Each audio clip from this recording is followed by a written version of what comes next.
ሰላም እንዴት ናችሁ? የጤናችን ቴክኒክ ቤተሰቦች ባለፉት ተከታታይ ቪዲዮዎች ላይ በቫይረስ ስለሚመጣ የጉበት መቆጣት በሰፊው አውርተናል።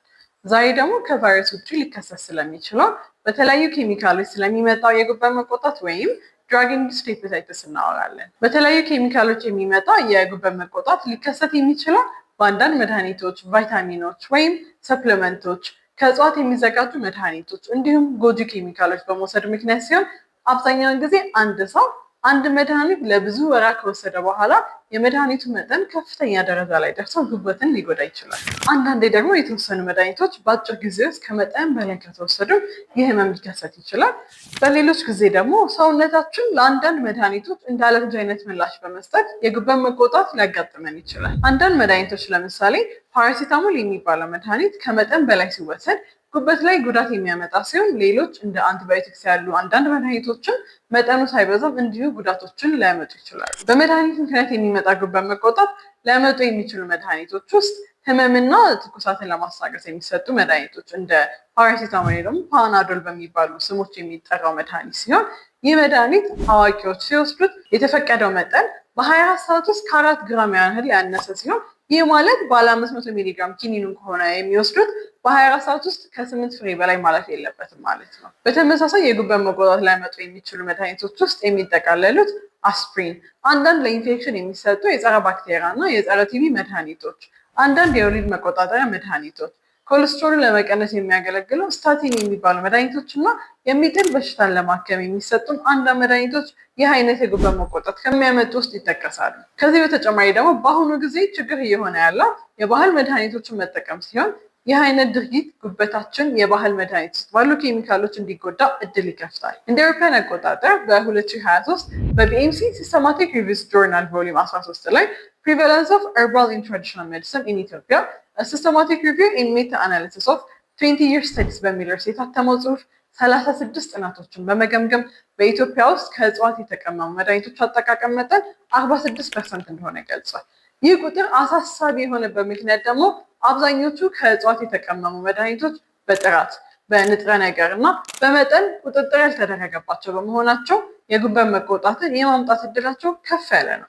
ምንም እንኳን እጽዋትን መሰረት ባደረጉ መድኃኒቶች የሚከሰት የጉበት መቆጣት ላይ በኢትዮጵያ ምን ያህል እንደተስፋፋ ትክክለኛ መረጃ ባይኖርም ሌላዋ የአፍሪካ ሀገር ናይጄሪያ በ2013 ዓ.ም ፓተርን ኦፍ ሊቨር ዲዚዝ አድሚሽንስ እና ናይጄሪያን ቴሪሻሪ ሆስፒታል በሚል ርዕስ በናይጄሪያን ጆርናል ኦፍ ክሊኒካል ፕራክቲስ ቮሊዩም 16 ላይ አንድ ጽሑፍ አሳትማ ነበር። ይህ ጽሑፍ ከ600 በላይ የሚጠጉ ታካሚዎችን ያካተተ ሲሆን በዚህ ጥናት ወቅት ከአልኮሆል መጠጥና ከሄፓታይተስ ቢ ቫይረስ ኢንፌክሽን ቀጥሎ በባህላዊ መንገድ የሚሰሩ መድኃኒቶችን መውሰድ ለጉበት በሽታ እንደ ዋና መንስኤ ተለይቶ ነበር። ስለዚህ ባህላዊ መድኃኒቶች ጥራታቸው፣ መጠናቸውና በውስጣቸው ምን እንደያዙ የማይታወቁ ስለሚሆኑ እነዚህ መድኃኒቶች ከመውሰድ መቆጠብ አለብን። ለምሳሌ የባህላዊ መድኃኒት የሚቀባ ሊሆን ይችላል፣ የሚዋጥም ሊሆን ይችላል። ሌላው ደግሞ በፈሳሽ መልክም የሚወሰድ አለ። በተለይ ደግሞ በፈሳሽ መልክ የሚወሰዱት የእጽዋት ውህዶች የተለመዱና በጉበት ላይ ከባድ ጉዳት ሊያደርሱ እንደሚችሉ ማወቅ ያስፈልጋል። ከሚያደርሱ ከባድ ጉዳቶች ውስጥ ደግሞ በትልቅነት የሚጠቀሰው ፉልሚናንት ሄፓቲክ ፌለር የሚባለው ሲሆን ይህ ህመም ጉበት ላይ የሚደርሰው ጉዳት በፍጥነት በመባባስ ጉበትን በሚያደክምበት ጊዜ የተሰጠው ስያሜ ነው። አንዳንዴ በጥቂት ቀናት ወይም ሳምንታት ውስጥ ጤናማ የነበረ ጉበት ሙሉ በሙሉ ሊዳከም ይችላል። ይህ የሚሆንበት አንዱ ምክንያት ደግሞ በእነዚህ ፈሳሽ የሆኑ ባህላዊ መድኃኒቶች ውስጥ የሚገኙ ያልታወቁ ወይም ከፍተኛ መጠን ያላቸው ንጥረ ነገሮች ጉበትን በሚጎዱበት ጊዜ ነው። ታዲያ አንዳንዴ ጉበት በዚህ መልክ በሚጎዳበት ምክንያት የጉበት የስራ መዳከም እየተባባሰ ከሄደ የጉበት ንቅለ ተከላ ሕክምና የሚያስፈልግበት ጊዜ ሊኖር ይችላል።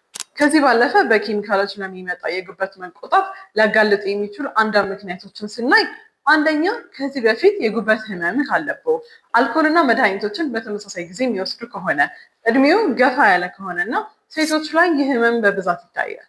ቀጣዩ ጥያቄ የሚሆነው ደግሞ በኬሚካሎች የሚመጣን የጉበት መቆጣት ለማወቅ ምን ማድረግ ይቻላል የሚል ሲሆን ይህን ለማወቅ የሚጀመረው ከሚታዩ ምልክቶች ነው። አንዳንድ የዚህ ህመም ያለባቸው ሰዎች ምንም ምልክት አይታይባቸውም። በሽታው እንዳለባቸው የሚያውቁት በአጋጣሚ በሚደረግ የደም ምርመራ ነው። ምልክቶች ካሉ ደግሞ የሚታዩት የድካም ስሜት፣ የቆዳ ወይም የአይን ቢጫ መሆን፣ ጠቆር ያለ ሽንት፣ ቀለሙ ነጣ ያለ ሰገራ፣ ማቅለሽለሽና ማስታወክ፣ በቀኝ የላይኛው የሆድ ክፍል ላይ የሚሰማ የሆድ ህመም፣ የቆዳ ማሳከክ እና የምግብ ፍላጎት መቀነስ ይጠቀሳሉ።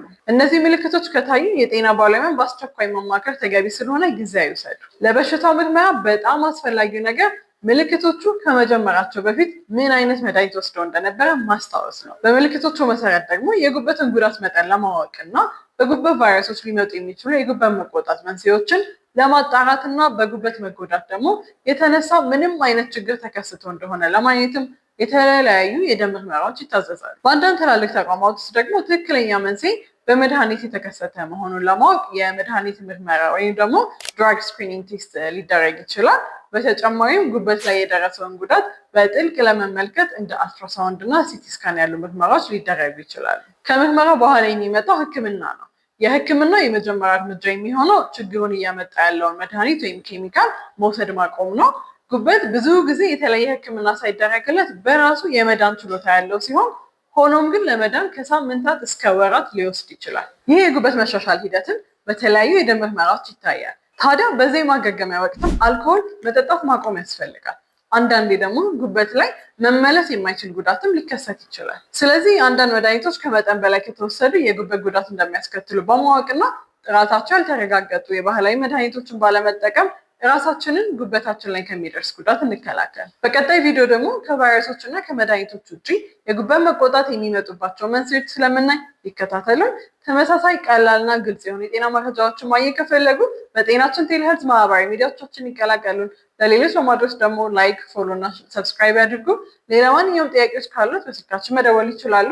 የጽሁፍ መልእክቶችንም መላክ ይችላሉ። እንዲሁም ኮመንት ሴክሽን ላይ ጥያቄዎችን ቢያስቀምጡ እንመልስልዎታለን። እናመሰግናለን።